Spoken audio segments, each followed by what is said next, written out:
देखिए, अभी हमारे पास एक क्वेश्चन है।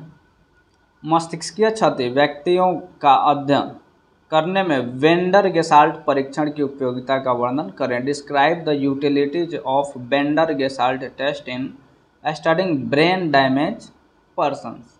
तो आइए और इसका आंसर हम देख लेते हैं। थोड़ा सा समझने वाला ज़रूर है कि वेंडर दृष्टि गेसाल्ट परीक्षण।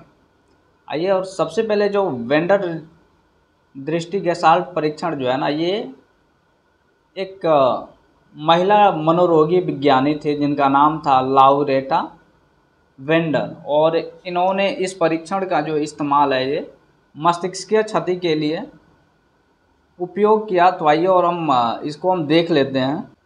इन्होंने गेसाल्ट मनोवैज्ञानिक जो एक जर्मन स्कूल था, गेसाल्ट मनोविज्ञान में जो एक जर्मन स्कूल था के योगदानों के कुछ साधारण डिजाइन का चयन किया और उनका उपयोग उन्होंने व्यक्तित्व मनोविकृतियों से ग्रसित रोगियों के प्रत्यक्ष ज्ञानात्मक प्रक्रियाओं के अध्ययन में किया और बाद में इसका उपयोग मस्तिष्कीय क्षति वाले रोगियों की सफलता में की जाने लगी। परीक्षण के कुल 9 अति साधारण चित्र होते हैं। रोगी को एक एक चित्र बारी बारी से दिया जाता है, जो चित्र को सामने रखकर वैसा ही चित्र बनाने की कोशिश करता है। और इस परीक्षण में जो है ना, स्मृति की जांच नहीं होती है, मेमोरी की जांच नहीं होती है। दी गई आकृति या चित्र के समान चित्र बनाने में रोगी कई तरह की त्रुटियां करता है। इन त्रुटियों में चित्र घूर्णन, पुनरावृत्ति तथा समन्वय में कमी आदि प्रदान है। चिकित्सकों का मत है कि त्रुटियों में मस्तिष्कीय क्षति वाले रोगियों की पहचान की जाती है। लोबिन तथा उनके सहयोगियों के अनुसार यह परीक्षण मस्तिष्कीय क्षति की परख करने में सबसे अधिक प्रयोग होने वाला परीक्षण है। इस परीक्षण का प्राप्तांक लेखन योजना बच्चों के लिए अलग है तथा वयस्कों के लिए अलग है। बहुत से चिकित्सक इस प्राप्तांक लेखन योजना का उपयोग न करके इसके जगह पर अपने अनुभवों तथा अंतर्ज्ञान का उपयोग करते हैं। लैक्स जो एक महिला न्यूरोवैज्ञानिक थी के अनुसार परीक्षण कम लेने वाला एक परीक्षण है कम समय लेने वाला और एक कम खर्चीला प्रविधि है और इसका प्रयोग मस्तिष्कीय क्षति के रोगियों की पहचान करने में काफ़ी अधिक किया जाता है।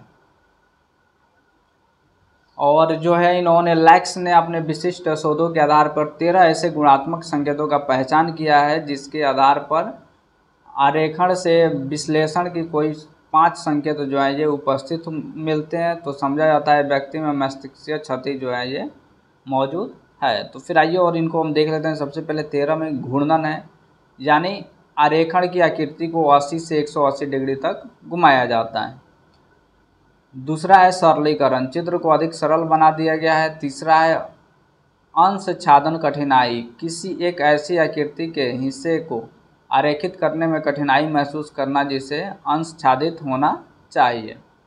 चौथा है विखंडन, आरेखण में आकृति को इतना खंडित कर दिया जाता है कि उसका समग्र गेसाल्ट समाप्त हो जाता है। पांचवा है पश्चगमन, इसमें दिए गए उद्दीपक आकृति की अपेक्षा अधिक अपरिष्कृत गेसाल्ट प्रारूप उपस्थित होता है। छठा है दृढ़ प्रतिज्ञता, इसमें व्यक्तिगत उद्दीपक आकृति की विशेषताओं को वर्तमान आकृति के आरेखण में दिखलाता है।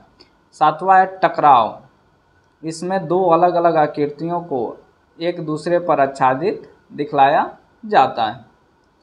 आठवां जो है यह असमर्थता है, इस आरेखण में आकृति को अपने व्यक्तिगत संतुष्टि के लिए मिटाया जाता है तथा फिर से बनाया जाता है। नौवां है बंदी की कठिनाई, इसमें व्यक्ति आकृति के विभिन्न नज़दीकी हिस्सों को आपस में स्पर्श कराने में असमर्थता दिखलाता है। 10वां है पेशीय असमन्वय, आरेखित आकृति में हुआ कंपन स्पष्ट रूप से दिखता है। 11वां है कोणीय कठिनाई, इस आरेखण में व्यक्ति कोणीय अंशों को दिखलाने में कठिनाई महसूस करता है। 12वां है संशक्ति, इसमें किसी एक आरेखण के उपभाग के आकार में पृथक कमी या वृद्धि होता है। 13वां है अगर पूरे परीक्षण के सभी चित्रों में आरेखण 15 मिनट से अधिक समय लेता है तो इसमें अन्य त्रुटि की गिनती की जाती है। बेंडर गेसाल्ट परीक्षण का सबसे महत्वपूर्ण अनुकूलन हट द्वारा किया गया। इस अनुकूलन में बेंडर हट गेसाल्ट परीक्षण के प्राप्तांक लेखन विधि को काफ़ी उन्नत बनाया गया है।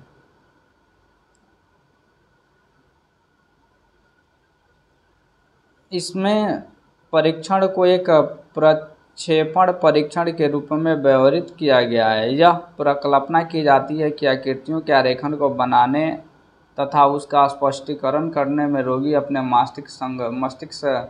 मानसिक संघर्षों एवं महत्वपूर्ण आवश्यकताओं का प्रक्षेपण करता है।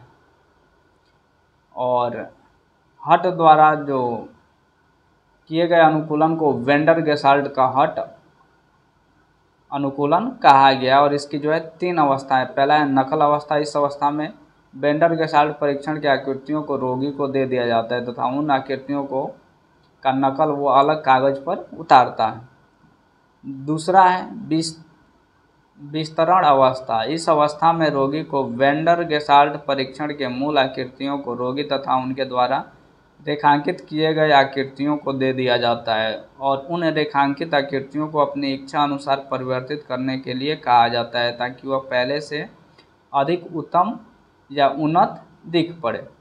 तीसरा है सहचार्य अवस्था। इस अवस्था में रोगी वेंडर गेसाल्ट परीक्षण के मूल आकृतियों को देखता है तथा साथ ही साथ अपने द्वारा आरेखित आकृतियों को भी देखता है तथा वह परीक्षक को यह बतलाने की कोशिश करता है कि प्रत्येक आकृति से उसका मन सहचार्य कैसे करता है। और जो है इसकी जो विशेषताएं, आइए इसको भी देख लेते हैं। थोड़ा बहुत ज़रूरी इसलिए हो जाता है कई बार जब आपके पास ना हो तो आप इस चीज़ को बेहतरीन तरीके से देख लें। पहला जो है रेखाक्रम, रेखांकन का क्रम। दूसरा है रेखांकन की स्थिति। तीसरा है जगह का प्रयोग। चौथा है संगठन। पांचवा है कोर का प्रयोग। छठा जो है ये समापन से संबंधित कठिनाई। आठवां है सरलीकरण। नौवां है गति की दिशा में संगतता। बेंडर गेसाल्ट परीक्षण की एक परिसीमा यह बतलाई गई है कि इसकी वैधता कार्यात्मक मनोविक्षिप्त की पहचान करने में पर्याप्त नहीं है। कुछ लोगों का मत है यह परीक्षण मस्तिष्कीय क्षति का एक स्थूल निदान करने में सफल होता है परंतु एक विशिष्ट एवं स्थान निर्धारित निदान करने में सफल नहीं है। इस परीक्षण का प्राप्तांक लेखन वस्तुनिष्ठ न होकर काफ़ी अवैनिष्ठ होता है। तो ये था हमारा बेंडर गेसाल्ट परीक्षण और इसमें जो मस्तिष्कीय जो है ये पहचान इसका हमने देखा है। मस्तिष्कीय क्षति के रोगियों को पहचानने में यदि उसका प्रयोग व्यापक ढंग से हुआ है। बेंडर गेसाल्ट परीक्षण को मस्तिष्कीय दुष्क्रिया के सामान्य प्रभाव का एक संवेदनशील माप के रूप में स्वीकृत नहीं किया गया।